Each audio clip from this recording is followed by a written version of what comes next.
বাংলাদেশ কিন্তু এখন রাজাকারদের বাংলাদেশ। এখন কিন্তু মুক্তিযুদ্ধ যারা করেছিল বা মুক্তিযোদ্ধাদের বাংলাদেশ নাই।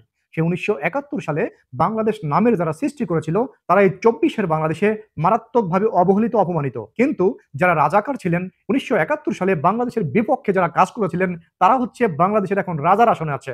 একদম টোটালি রাজার আসনে আছে। আপনারা আপনারা সবাই জানে বাংলাদেশের 99% মানুষ স্বীকার করবে যে জামাত ইসলামের রাজনীতি হচ্ছে সেই ১৯৭১ সালে তাদের রাজনীতি ছিল হচ্ছে পাকিস্তান প্রেমী, মানে পাকিস্তানের পক্ষে, এক পাকিস্তানের পক্ষে তারা কাজ করেছিলেন। আলবদর, আসাম ছাত্র সংঘ, বিভিন্ন সংঘের নামে তারা কিন্তু কাজ করেছিলেন।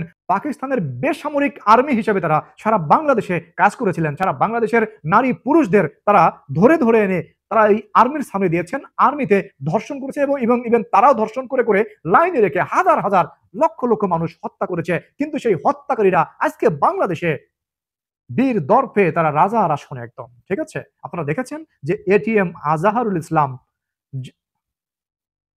আপনারা দেখেছেন যে কারামুক্ত হলেন জামাত নেতা এটিএম আজহার। আন্তর্জাতিক অপরাধ ট্রাইব্যুনালে দণ্ডপ্রাপ্ত আসামি, ফাঁসির রায় হয়েছিল যার, এবং বিভিন্ন মামলায় ৩০ বছর ৪০ বছরের সাজা হয়েছিল। এই দণ্ডপ্রাপ্ত আসামি আজকে জামিনে মুক্তি পেয়েছেন এবং তাকে শাহবাগে গণসংবর্ধনা দিয়েছে বাংলাদেশের এনসিপি এবং জামাত ইসলামী। তারা শুনেছেন এবং দেখেছেন কারামুক্তি হয়ে তিনি স্পিচ দিয়েছেন যে আমি স্বাধীন বাংলার স্বাধীন নাগরিক। এখন তিনি স্বাধীন বাংলার স্বাধীন নাগরিক। ১৯৭১ সালে তারা যুদ্ধ করেছিল, কিন্তু সেই যুদ্ধে কোনো সার্থকতা পায়নি। ২০২৪ সালে যুদ্ধ করে তারা সার্থক হয়েছেন। এখন তারা স্বাধীন বাংলাদেশের স্বাধীন নাগরিক। এই জামাত ইসলাম, বাংলাদেশের জামাতে ইসলাম, তিনি শাহবাগে জনগণের উদ্দেশ্যে ভাষণ দিয়েছিলেন। তিনি ভাষণে বলেছিলেন ৩৬ জুলাইয়ের মহা বিপ্লবী নায়কদের জন্য আমি মুক্তি পেয়েছি। ৩৬ জুলাইয়ের মহা বিপ্লবী নায়কদের জন্য আমি মুক্তি পেয়েছি। তাদের অক্লান্ত আন্দোলন ও পরিশ্রমের মাধ্যমে স্বৈরাচার ফ্যাসিস্ট সরকারের পতন সম্ভব হয়েছে বলেই আমি মুক্তি পেয়েছি। এইভাবে তিনি স্পিচ দিয়েছেন। এটিএম আজহার তিনি কিভাবে বাঙালিদের হত্যা করেছিলেন, তিনি কিভাবে এই মামলার সাথে, মানবতা বিরোধী মামলার সাথে জড়িত হয়েছিলেন, আমরা একটু ইতিহাস জেনে আসি। মুক্তিযুদ্ধ চলার সময় আজহারুল ইসলাম রংপুর জেলার ছাত্র সংঘের সভাপতি ছিলেন। রংপুর জেলার ছাত্র সংঘের সভাপতি ছিলেন, পাশাপাশি জেলার আলবদরের প্রধান ছিলেন। জেলার আলবদরের প্রধান তিনি ছিলেন।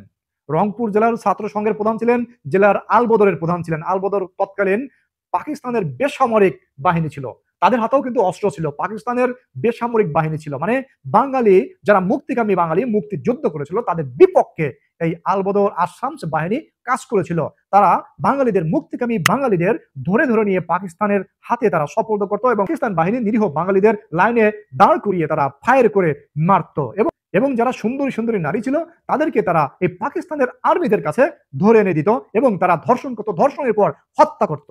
এটা হচ্ছে এই ধরনের অপরাধ করেছে এবং লুটপাট করেছে, অগ্নি সন্ত্রাস করেছে, গ্রামকে গ্রাম জ্বালিয়ে দিয়েছে। তৎকালীন আলবদর, আসাম বা এই ছাত্র সংঘ লুটপাট, অগ্নি সন্ত্রাস, গ্রামকে গ্রাম জ্বালিয়ে দিয়েছে। ১৯৭১ সালে ১৭ এপ্রিল রংপুরের ভদ্রগঞ্জের রামনাথপুর ইউনিয়নের প্রায় ১০টি গ্রাম ঘেরাও করে পাকিস্তানের আর্মির সাহায্য নিয়ে তারা ১০টি গ্রাম ঘেরাও করে। এ সময় গ্রাম থেকে ১০,০০০ নারী পুরুষ গ্রাম থেকে ধরে এনে ঝাড়ুয়ার বিলে গুলি করে হত্যা করে এবং পদ্মপুকুর নামে একটা জায়গায় সেখানে তারা ১,০০০ মানুষকে হত্যা করে এবং অসংখ্য মা বোনদের তারা রেপ করে করে হত্যা করে তারা বিভিন্ন জায়গায় ফেলে চলে যায়। আর সেই অপরাধীরা আজকে বাংলাদেশ স্বাধীন হয়েছে, স্বাধীন বাংলাদেশে তারা স্বাধীনভাবে সবকিছু করে যাচ্ছে। কিন্তু বাংলাদেশ নামের সৃষ্টি যারা করেছিল তারাই আজ বাংলাদেশে চরমভাবে অবহেলিত, অপমানিত। ধিক্কার জানাই আসিফ নজরুলের এমন স্বাধীন বাংলাদেশের স্বাধীন আদালতের প্রতি, ধিক্কার জানাই আসিফ নজরুলের আইন ব্যবস্থার প্রতি, ধিক্কার জানাই আসিফ নজরুলের জামাত প্রীতির প্রতি।